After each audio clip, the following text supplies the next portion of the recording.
If we've been your job search besties and helped you in some way, there's a cool way you can support the show. Shout us a virtual coffee. As an independent podcast, we couldn't do what we do without your support. Head to buymeacoffee.com/interviewboss. If you keep us caffeinated, we'll keep the content coming.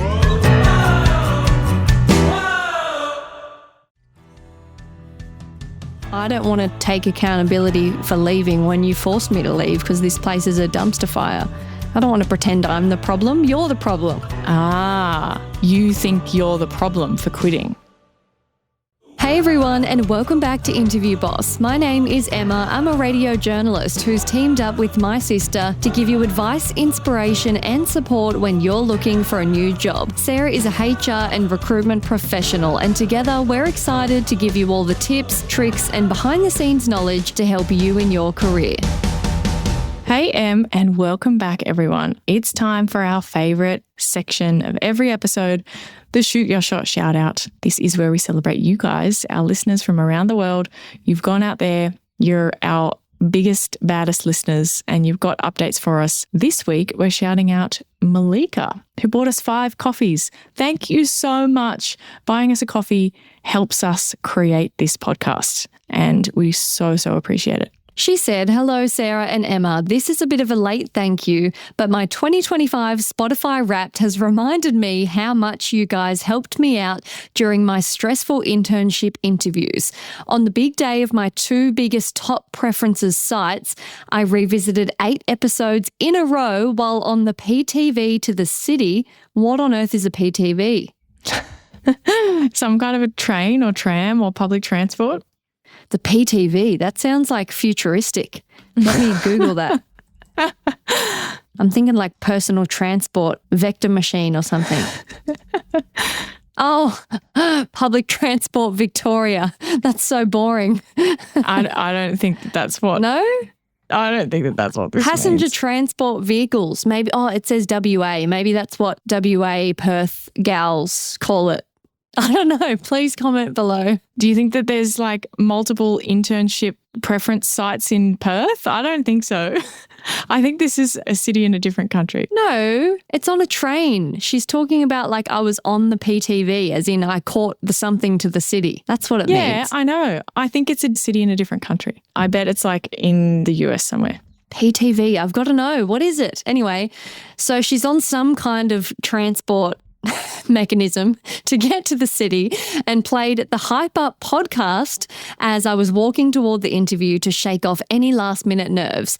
All the actionable preparation that you both shared made me feel so ready to conquer the interview, knowing that I'd done all I could and I got my number one choice. I was in your top 0.5% of listeners, and I'm so proud to be esteemed in that accomplishment.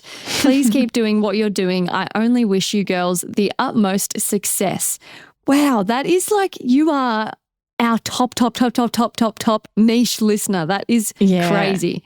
0.5% of us. Like, I feel like a lot of people who listen to our podcast listen to lots of episodes. I'm sure there's plenty of people who find us and be like, oh, not for me.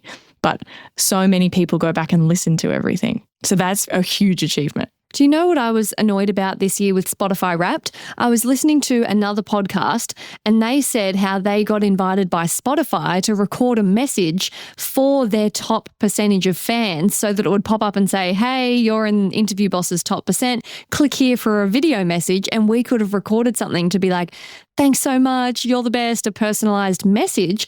And I'm like, we didn't get invited or asked to do that. At what point does Spotify tap you on the shoulder? We've got some top fans that would love to hear from us. Let us record a video message. Yeah, I don't know. Do you know what we should do? We should have a surprise for people who buy us a coffee instead. We'll make our own Spotify Wrapped. Yeah, a coffee wrapped, if you will. Yep, we're going to do something about that. We'll call it the bacon and egg wrap, because you get a bacon and egg wrap with your coffee that you're buying us. It works. No one's going to understand. They'll be like, what does a wrap have to do with it? And we're like, oh, it's because of Spotify. And you know what? Whatever. We'll make something and we'll call it something. Now, if you need a little bit of help, like Molika, check out my one-on-one interview coaching sessions, or check out Interview Academy. If you've got multiple interviews, this is an incredible opportunity to really do some prep, really dial in your best bits, really get your career story in an excellent place, and reuse all of that stuff as many times as you need to with all of your interviews that you're going to. You can find out all about both of them and work out which one's right for you. interviewboss.com.au/coaching. As always, if you liked a specific tip that we told you about, you loved one of our episodes, or want to request an episode specifically on your conundrum, kindly follow us on Instagram, slide into our DMs, and we could dedicate a whole episode to you, which is exactly what we're doing this week. We got a message from Rita that said, "Hi ladies, I absolutely love your work. I listened to the Listen to This right before your interview and landed my job in June. Unfortunately, I'm now planning to resign just before my probation ends. I've been listening to How to Tell Your Boss You're Resigning, but my situation feels a little different. I'm leaving without another role lined up because I need to prioritize my mental and physical health, recover from burnout, and honestly, I've cried more in these 5.5 months than in the last 5 years combined." Same sis, no kidding. That's devastating. A big factor is the lack of learning opportunities and leadership support, which has been tough as a team of one. This role showed me what I want to avoid: undefined roles without collaboration, being a one-person team with excessive hours, and leaders who lack leadership, guidance, and accountability. I get paid quite well, but I'm at a point where pay doesn't matter if parts of me feel hollow. That is so poetic, I want to cry. I'm lucky to have family support and minimal financial pressure, but even my parents and colleagues have encouraged me to step away. You know it's bad if your parents are telling you to step away, because I feel like parents are notorious for being like, you can't leave without something lined up. You can't leave yourself exposed like that. Stick it out. Yeah. Finish what you started. I plan to resign this Friday and give 1 week's notice as per my contract, since I'm in my probation period. I was thinking of working until Christmas. However, friends at work have advised against staying longer due to potential hostility and the pressure to stay.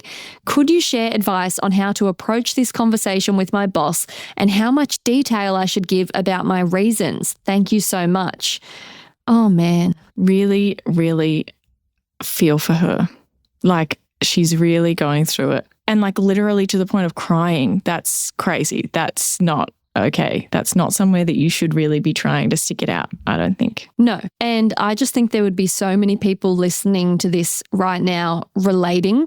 I think especially at this time of year, burnout rears its head. You can see the end in sight of some holidays, some time off, but it feels like one more day might kill you. And then you finally, as you get closer to the end of the year, I saw a video about this and it made me laugh. When you get your first, we'll look back in the new year. Oh, that can wait till next year. And you're like, we've reached the promised land where everything has to wait till next year. It's so good. Frankly, I'm not there yet. I happen to be working on a really hectic project timeline, and it's so much. It's going to be like go right up until the end of the year. But I know that feeling of like, that we'll have to loop back again. We'll have to pick that up next year. And by next year, they mean like mid-January. It's like you're not starting anything new at this point in the year. Yeah, so rough. A lot of people would be in this boat, and it's so tricky. She wants to resign. She wants to get the hell out of there. She's also worried about wanting to do the right thing and maybe, see out the year and not sort of stuff them over. And she wants to be honest, but not too honest, because how do you say you're the problem and you're the reason I am dead inside? So it's a great question. So for anyone who's in this situation, maybe you're a little bit earlier in the process than what Rita is, and you're like 2 or 3 months in or something, as opposed to she's more like nearly 6 months in. I think you need to talk about this stuff if you can, because think about it. If you're thinking I'm on a one-way track to resigning, well, cool, you haven't really got that much to lose. Like if you said, hey, this role is XYZ, like can I have this? Can I have this? Can I have some more guidance? Is there someone that I can go to for some more support? I'm really concerned that things keep changing around here and I don't have a clear set of boundaries or things that I need to be working on? Can we agree on some stuff? I really think that helps you. First of all, they might do something about it. Amazing. But also it's like a mental thing for you later on when nothing's changed. You gave them an opportunity. You've raised it. You've talked about it. Then in your resignation, you can mention, look, we've talked about some of the concerns. I think that really this is just not the right environment for me. It's not the right role for me. This isn't a decision that I expected to make. I was really excited about starting, but I'm going to put in my notice. And you can kind of hang that on the back of another conversation that you've had. I think that is really handy. I think we've spoken about in previous episodes about resigning. My hypothetical fear, if I was to resign tomorrow, is always about blindsiding my employer, because I'm the type to kind of suffer in silence, and it appears that I'm doing great at work, but really I might be miserable. So I would be worried about an extra layer in this situation is just dropping a bombshell of like, well, I've been miserable all this time. So if you have let them in on it and shared how you're feeling, even if they do nothing, sometimes just the outpour of venting is like a burden shared is a burden halved. You've got it off your chest, you've let them know, and then the ball's kind of in their court that if they're going to do nothing, it almost makes it easier for you to go, right, well, that just proves what an unsupportive workplace this is. Yes. So I think there's like, it can take away some of that mental guilt when you actually go in to have that conversation again later on. And we don't know, maybe Rita actually did that and she just hasn't told us about it. And maybe she has been trying to get things to kind of change. It also does sound genuinely like there isn't an alignment here in how she likes to work versus how this role maybe needed her to work. And some of that might be like it is a terrible leadership and not a great role at all for various reasons. But I think that we can be very quick to label things as like, oh, it's toxic, oh, it's terrible. Having an undefined role and being able to choose your own kind of stuff, some people enjoy that a bit more. Like the same job can be a nightmare for one person and another person can thrive in that same role. I've seen it so many times. I've experienced it before where I'm like, I can't do this. And someone else is like, this is a great role. And another role where I'm like, this is amazing. And everyone else is just like, this is chaotic and I can't handle it. Yeah, I've had this recently with a friend telling me all about a new job and the elements that she doesn't really like about it. And I'm quietly going like, what is wrong with you? That sounds incredible. Like that's my dream and you're so ungrateful. No, she's not ungrateful, but it's just how different people operate. So yeah, there's learnings there. But another thing that I really wanted to touch on is I feel like we get a lot of messages similar to this where people are almost looking for permission to quit without something lined up. And of course, in a perfect world, in all of the, situations where there's no nuance and it's black and white, of course you would desire to have another job lined up before you quit your job. That's how things go in a perfect world. But the world isn't perfect and jobs aren't perfect and workplaces aren't perfect and your mental health isn't always perfect and your circumstances aren't always perfect. And the funny thing is when people are looking for permission to quit, they do the most in their message to us to perfectly justify all of the reasons why. It's like what are those things that you do in primary school? Like an argumentative essay on all the reasons why. And it's so clear that they've already done the mental gymnastics. They know deep down what it is. They're just looking for external validation to say it's okay. So if that's you, consider this your permission. It's okay to quit. I think we all inherently know when a job or situation is bad enough that it warrants drastic action, if you will. Consider it that. We all know for some people that level is going to be a lot higher. Maybe they can withstand more. For some people, due to everything else they've got going on, they might have a lower tolerance for what they can handle in that moment. But we all know deep down what we're capable of enduring and trust that. Yes, I completely agree with all of that. And I think some of the other thing that comes across in these kinds of messages that we get is almost but my situation has this extra thing. And there will always be an extra bit in your situation. There will always be, oh, and I'm also moving. Oh, and like my partner works there, or I was referred there, or I have this other, like there's always going to be something about your situation that's different than the examples that we talk about here. And I'm not criticizing people writing in with this stuff, because imagine how cool it would be to find an episode that was exactly your situation and hear exactly what we told you to do. Like that's kind of what people are looking for. They're looking for that permission, but they want it really, really personalized. And I guess I often kind of think like, I don't know what extra advice to give other than like she wants to resign. She's just not sure exactly how to. I don't know, like I think all the same advice from our resignation episode applies. Just tell them a little bit of the truth and that's it. You don't really owe them your whole life story. But I think these examples are really helpful for us to go through, because the broader point that I hope people are taking away is that there are these same principles that come up over and over again. And so you don't have to have, oh, well, you know, calculation, data, error, computer says you have to do this differently this time. If we kind of approach every one of these different situations with the same principles that we talk about over and over, then you can confidently kind of make these decisions and these things for yourself. I think I know why. I know why it feels like, but there's this extra thing. In Rita's world, she is so consumed. Like she's been crying for 5.5 months. She's been devastated. She's talking to family, friends. She's rethinking her whole life. Christmas is coming up. This is a mountain in her world.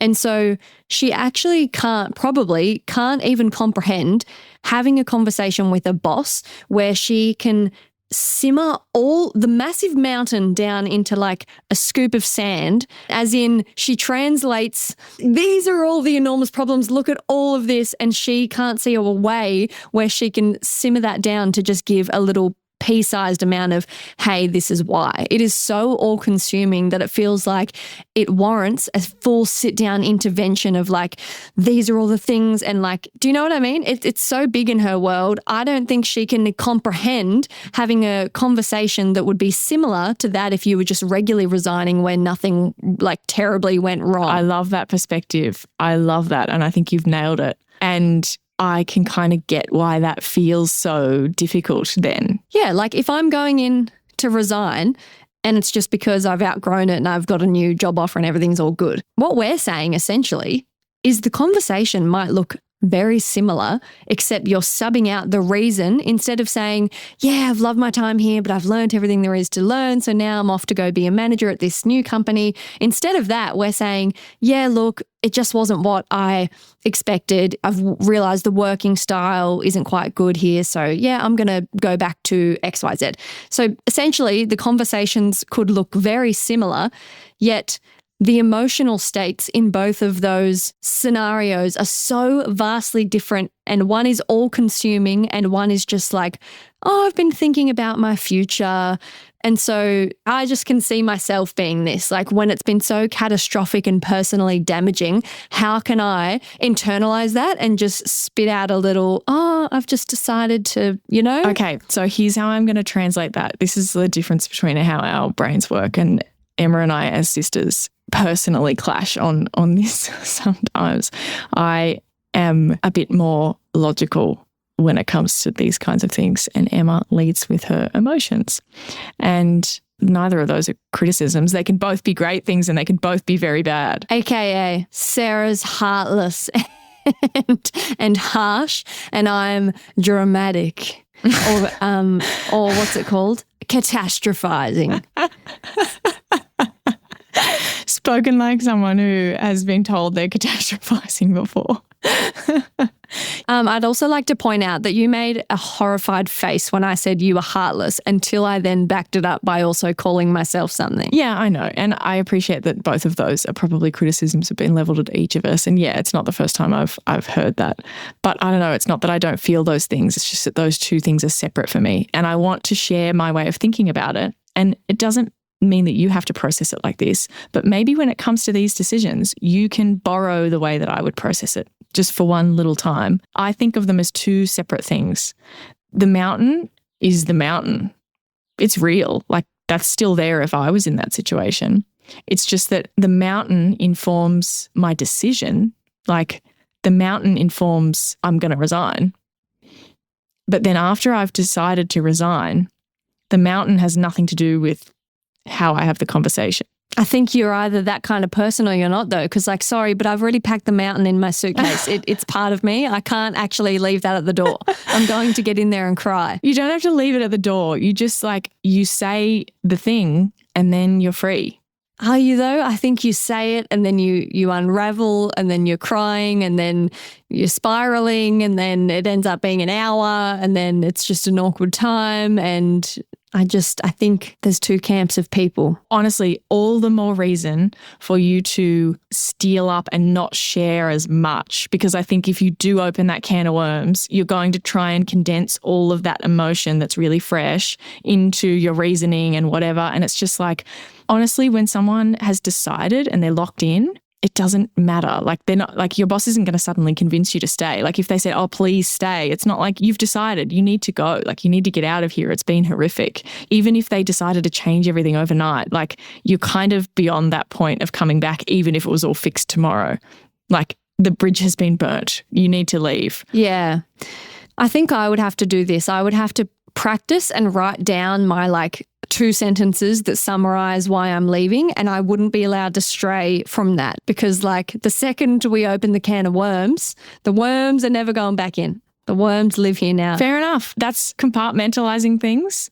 It can be a helpful psychological strategy. It's not if you do it for the whole of your life always, but it can be a helpful strategy. You put that stuff aside, you say the thing you need to say, and then you move on. Interview Academy might be the perfect thing you're looking for. Interview Academy is a course Sarah has been working on after delivering hundreds of interview coaching sessions and getting incredible results. But unfortunately, I'm only one gal living in an Aussie time zone who works a day job, and all of that mean I can't help everyone one-on-one, which drove me crazy. So for over a year, Sarah's been working on turning all of those amazing lessons into an on-demand, step-by-step interview prep course. We hold your hand through the entire thing. And you can do it at home in your own time and get instant access right now. Check it out at interviewboss.com.au/interview-academy. The link is in the show notes. So can we talk about some positive stuff for a second? Because I think on the other side of this, Rita is going to have some struggles. And I don't say that because I think she's going to have a tough time getting a new job. Having a gap and leaving a job that you didn't like is just really not a big deal. I just think she's going to have some confidence struggles and she's going to have maybe difficulties locking in, yep, I'm going to accept that job, because she's going to be so fearful of going into that same environment again and maybe doubting her own decisions, doubting her own judgment, all of these kinds of things on the other side. What would you say to her about all of that? Oh, I think it's cliche, but you can't let this one job burn you. I think I could see this turning into, say she's interviewing again, she might be hyperfixating on asking questions about the leadership, the management, and she might overanalyze. The manager seems flaky because they didn't reply to an email straight away. Things that might be normal, she might interpret through the lens of that's an unsupportive manager and I can't let myself land back in that position again.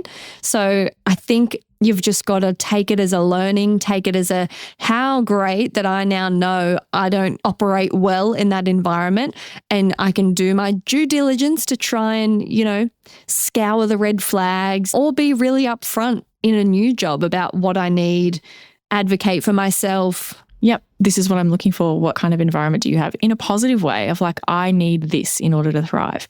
I need clear goals. I really appreciate when I'm able to have, I'm great with change, but I need to have an idea of what is my role and who is there to support me if I need it. That's a great positive way to frame it of what you do want versus what you don't. I think take away from this all the things you've learnt. We're already hearing in her message, this role showed me about what I want to avoid, undefined roles, without collaboration, being a one-person team. That is so real. I have been a one-person team before, and it is really, really not for me. Really, really not for me, because in certain environments, you lack colleagues in the same way that you would if they were in your team or in your area. Yeah, you have people in the office and people around maybe, and they could even be really wonderful and friendly and welcoming. But when you don't have someone to turn next to you and be like, oh, did you see that email that just came in about that thing that we've been dealing on? That's what allows you to survive. And that can be really, really important. So I would recommend that for Rita and anyone else in this situation, do some good, solid self-reflecting. Some of the things you might find, hey, in this company, I didn't like that, but also I've liked that in other companies. Like I haven't needed my manager that much in other companies. So I think it was something else that was the difference here. Cool, it's not about that. Maybe it is the one-person team thing.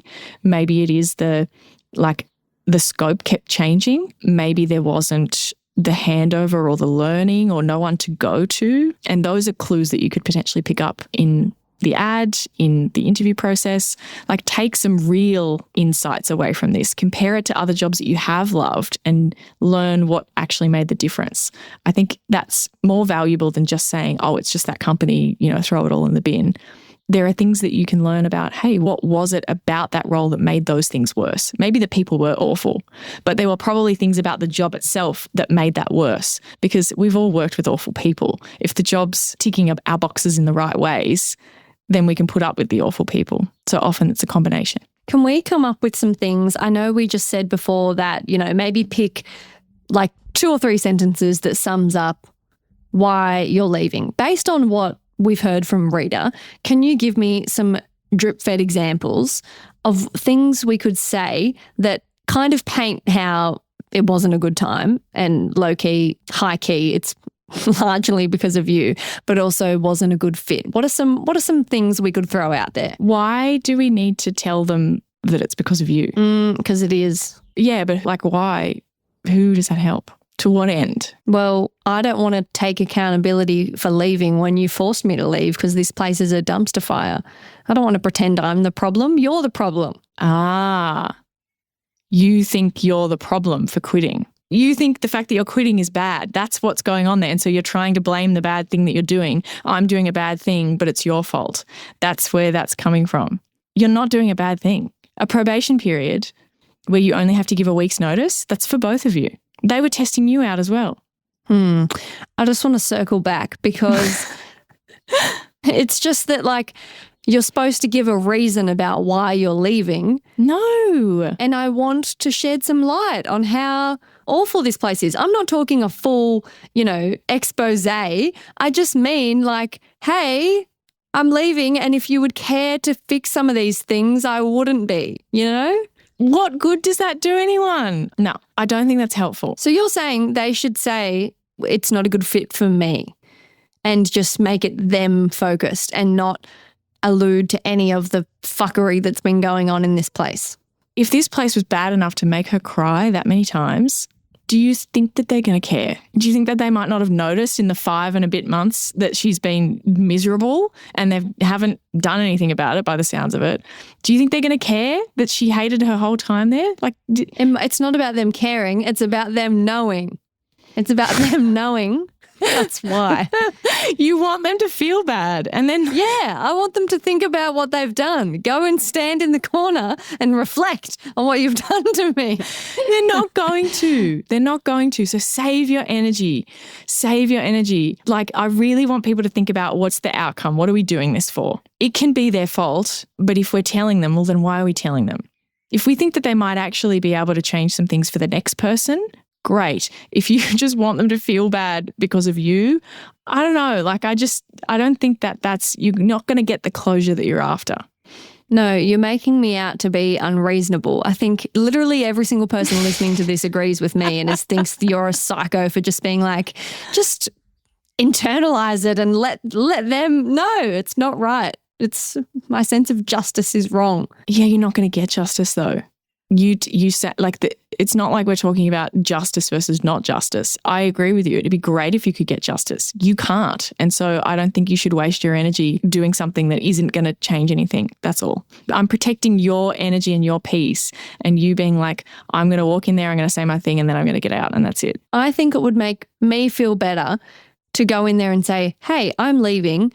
I really struggled with the fact that no manager was ever available to me. I was left to my own devices, blah, blah, blah. And so for that reason, I've just decided, it's not a great fit, not be awful or like get into a fight, but that would make me feel strong and powerful to walk out and go, I said what I said. I was honest. Like, I don't want to pussyfoot around it and be like, oh, it just wasn't right for me, because I just feel like that makes out that like, it was just, who would survive in this place? It ain't me. No one can cut it here because it's diabolical. I think some people are going to want to do your tactic, and that's awesome. Like, great. You're getting two different options from listening to this. I think that a lot of people do what you're saying, and I think a lot of people think that way because they kind of go, yeah, well, because I had this experience, that's exactly what everyone else is going to go through. And that's how everyone else is going to experience it. And I just know that people and environments are so, so different to each other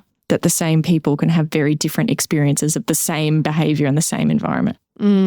I've seen it. I just know that that's the case. Not to say that any of this wasn't objectively bad, just some people that isn't as much of a problem for. All right. Well, can you still answer my question? Can you sum up some polite ways to say you guys sucked? I think you did a great job, but I think you could share something like, look, when I interviewed the role, I was really excited about working on these types of projects, but the realities of being a one-person team and not having a whole lot of support, I really struggled with that environment. And it's really, honestly, I've just realized it's not the right fit for me. It's not something that I intended to kind of do, but I am going to be putting in my notice and leaving. And I hope you're able to find someone who is right for this role. Just doesn't feel mean enough.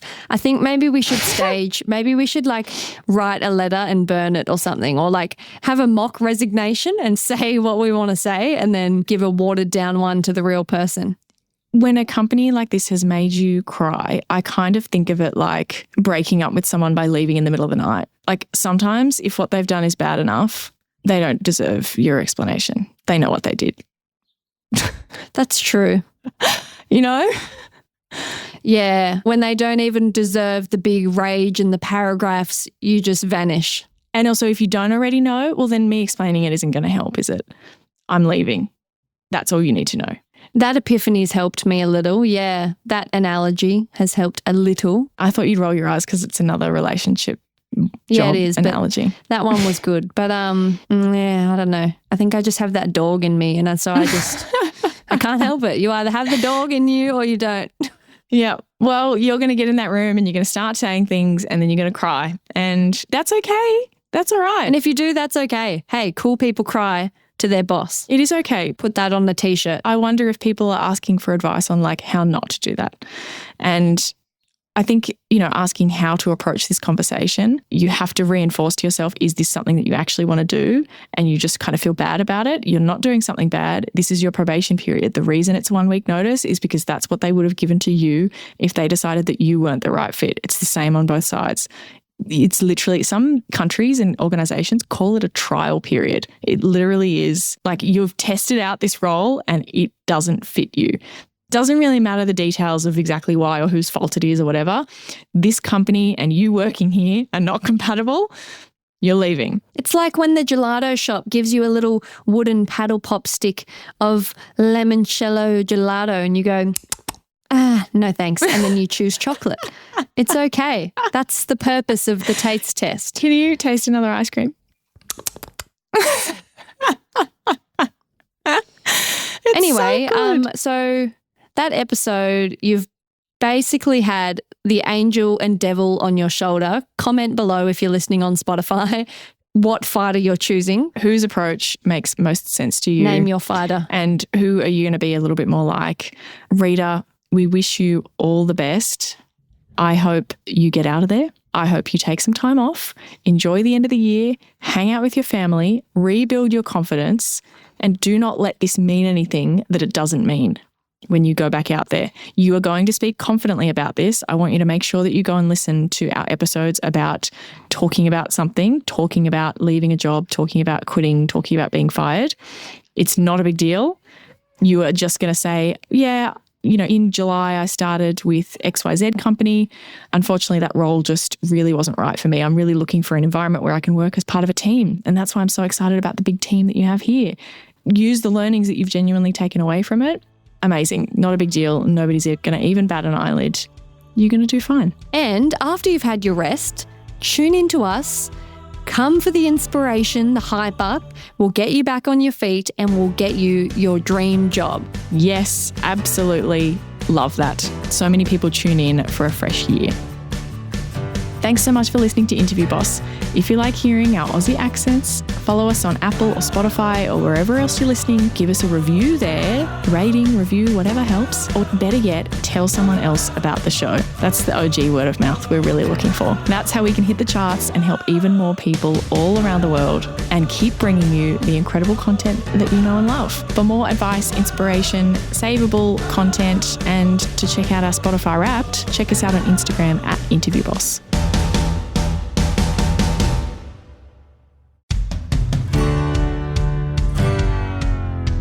Can you believe we started Interview Boss in 2021? Not really. It's insane. That's a lot of episodes and a lot of hours of talking. Oh my gosh, it is. And if you're scrolling through all of our episodes, you might scroll straight past something that you really, really needed. Yes, we're always getting messages from people asking us to do an episode on something, and I'm like, we already have. So we've put together playlists to help you find the episodes that are exactly what you need, suited to your situation. They're all categorized. If you're applying for jobs, we have episodes about resumes, cover letters, job ads.